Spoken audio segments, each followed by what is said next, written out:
Bismillahirrahmanirrahim. Assalamualaikum warahmatullahi wabarakatuh. Nama saya Muhammad Alif Haikal bin Muhammad Hizam, nombor Madrid 054735. Okay, saya akan membentangkan tentang teori sembelihan, manakala sahabat saya Abdul Hadi bin Omar akan menerangkan tentang amali sembelihan. Okey, yang pertama tentang definisi sembelihan. Benda yang halal dimakan terbahagi kepada dua jenis, iaitu benda yang bernyawa dan benda yang tidak bernyawa. Semua benda yang tidak bernyawa yang halal dimakan boleh dimakan sama ada dimasak terlebih dahulu atau tanpa dimasak.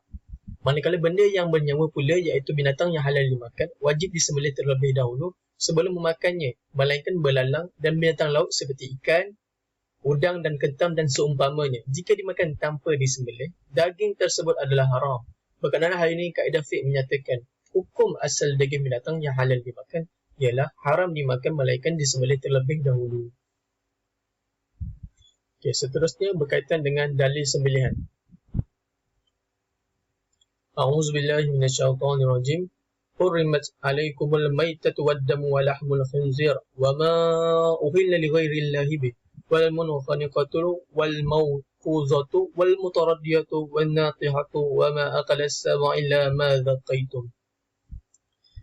Yang bermaksud diharamkan kepada kamu, yakni memakan bangkai binatang yang tidak disembelih dan darah, yakni yang keluar mengalir, dan daging babi, yakni termasuk semuanya, dan binatang-binatang yang disembelih kerana yang lain daripada Allah, dan yang mati tercekik, dan yang mati dipukul, dan yang mati jatuh dari tempat yang tinggi, dan yang mati ditanduk, dan yang mati dimakan binatang buas, kecuali yang sempat kamu sembelih, yakni sebelum habis nyawanya. Surah Al-Ma'idah ayat yang ketiga. Sembelihan yang dimaksudkan di sini ialah menghilangkan nyawa binatang bertujuan menjadikan daging binatang itu halal dimakan. Terdapat dua cara yang diharuskan oleh syarak bagi menghilangkan nyawa binatang tersebut. Yang pertama, sembelihan biasa. Memotong saluran pernafasan dan saluran makanan binatang sembelihan yang dapat dikawal sama ada binatang jinak ataupun binatang liar. Yang kedua, sembelihan darurat. Menikam mana-mana anggota pada binatang yang menyebabkan kematian segera kepada binatang sembelihan yang tidak dapat dikawal. Penyembelih tidak mampu memutuskan saluran pernafasan dan saluran makanan binatang sembelihan. Cara ini biasanya dilakukan oleh pemburu-pemburu. Okay, kaedah ini berdasarkan hadis riwayat Al-Bukhari dan Muslim yang bermaksud terdapat dalam kalangan binatang jinak ini yang liar seperti binatang liar. Apabila kamu tidak dapat mengusainya, maka buatlah seperti yang dibuat oleh lelaki itu, iaitu seorang lelaki yang menyembelih untanya yang liar yang tidak dapat dikawal dengan cara menikamnya. Okay, seterusnya tentang rukun dan syarat sembelihan. Terdapat 4 rukun sembelihan. Yang pertama, penyembelih. Yang kedua, binatang yang disembelih. Yang ketiga, perbuatan penyembelih. Dan yang keempat, alat sembelihan. Okay, rukun yang pertama adalah penyembelih. Islam sama ada lelaki ataupun perempuan, dewasa ataupun kanak-kanak. Yang kedua, mereka yang sah dikawani oleh orang Islam, iaitu penganut agama Yahudi dan Kristian, iaitu mereka yang menganut agama Yahudi dan Nasrani sebelum agama tersebut diselewengkan. Dan yang ketiga, sembelihan bukan bertujuan untuk berhala atau seumpamanya, bahkan bertujuan kerana mematuhi arahan Allah.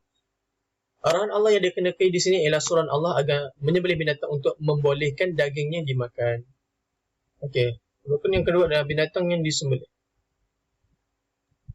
Binatang yang halal dimakan.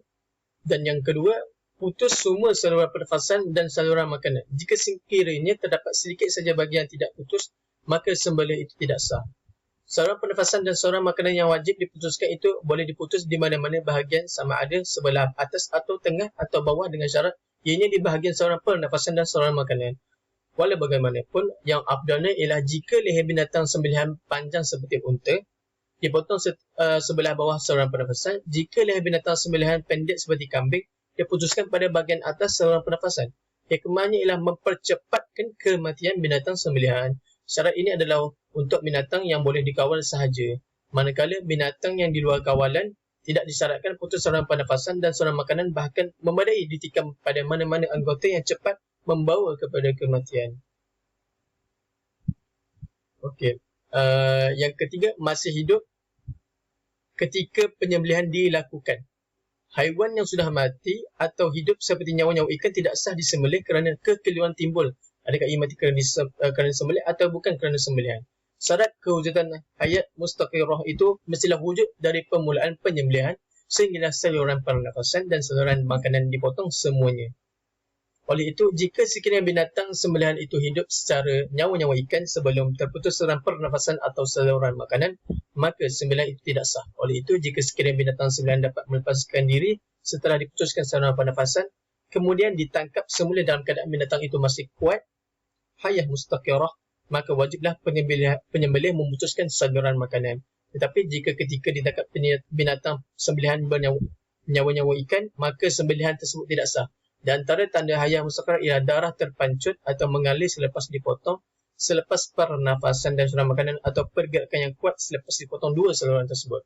Penentuan hayah mustaqirah itu adalah berdasarkan kebiasaan atau pengalaman mereka yang sudah biasa dengan perkara yang berkaitan kehidupan binatang.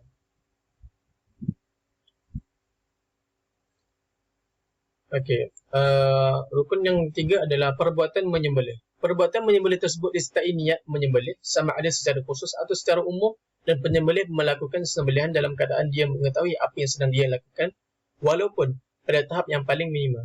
Oleh itu, seorang perempuan, kanak-kanak yang belum memayis, orang gila dan orang mabuk adalah sah sembelihan mereka. Contoh niat menyembelih sama ada secara khusus ialah niat menyembelih binatang tertentu, manakala contoh niat menyembelih secara umum ialah niat menyembelih sahaja tanpa menentukan binatang yang hendak disembelih. Seperti seorang pemburu yang memanah ke arah sekumpulan kijang bertujuan untuk membunuh salah seekor daripada kumpulan kijang tersebut. Oleh itu, jika berlaku persembelihan tanpa sebarang niat atau konsort untuk menyembelih, sembelihan itu tidak sah. Contohnya ialah seseorang yang tertidur dan pisaunya berada bersamanya. Lalu datang seekor kambing menggaru tengkuknya pada pisau tersebut sehingga terputus saluran pernafasan dan saluran makanan, maka sembelihan itu adalah tidak sah kerana ketiadaan niat penyembelih. Okay. Yang keempat adalah alat sembelihan. Setiap benda yang tajam yang boleh memutuskan saluran pernafasan dan saluran makanan seperti besi, kayu, tali, rambut, timah, batu, kaca atau seumpamanya, kecuali kuku, tulang dan gigi. Dalil hadis Nabi SAW yang diriwayatkan oleh Al-Bukhari dan Muslim yang bermaksud setiap yang boleh menumpahkan darah, yakni mematikan dan disebut nama Allah padanya, maka makanlah melainkan gigi dan kuku. Okay, seterusnya tentang perkara sunat semasa sembelihan. Yang pertama, menyebut nama Allah ketika permulaan sembelihan sekurang-kurangnya bismillah. Yang kedua, bersalawat ke atas Nabi Muhammad SAW. Dan yang ketiga, membaringkan binatang sembelihan di atas rusuk kiri. Yang keempat, menghadapkan leher binatang itu tempat saluran pernafasan dan saluran makanan ke arah kiblat. Dan yang kelima, mengutamakan mereka yang paling afdal melakukan sembelihan menurut turutan berikut. Okey.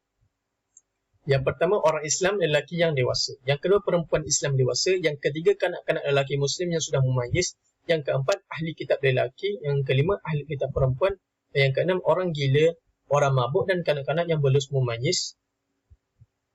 Seterusnya, menggunakan alat sembelihan yang paling tajam, menyembelih dengan tangan kanan, memotong urat wadajain, iaitu dua urat yang berada berdekatan dengan saluran pernafasan dan saluran pemakanan yang terletak di kiri dan kanan leher supaya binatang cepat mati.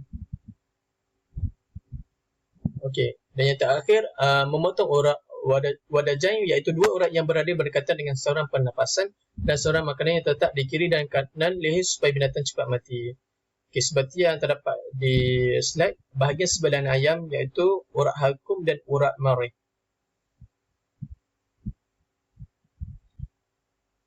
Okey, sekian saja daripada saya tentang teori sembelihan.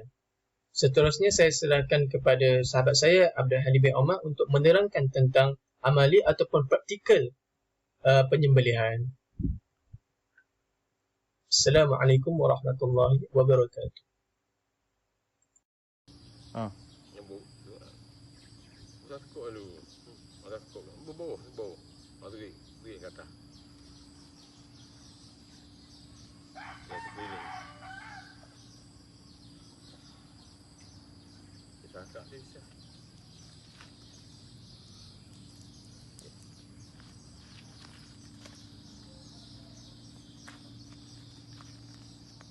Ini lah dia buat ni. Okey dah. Buat rasa.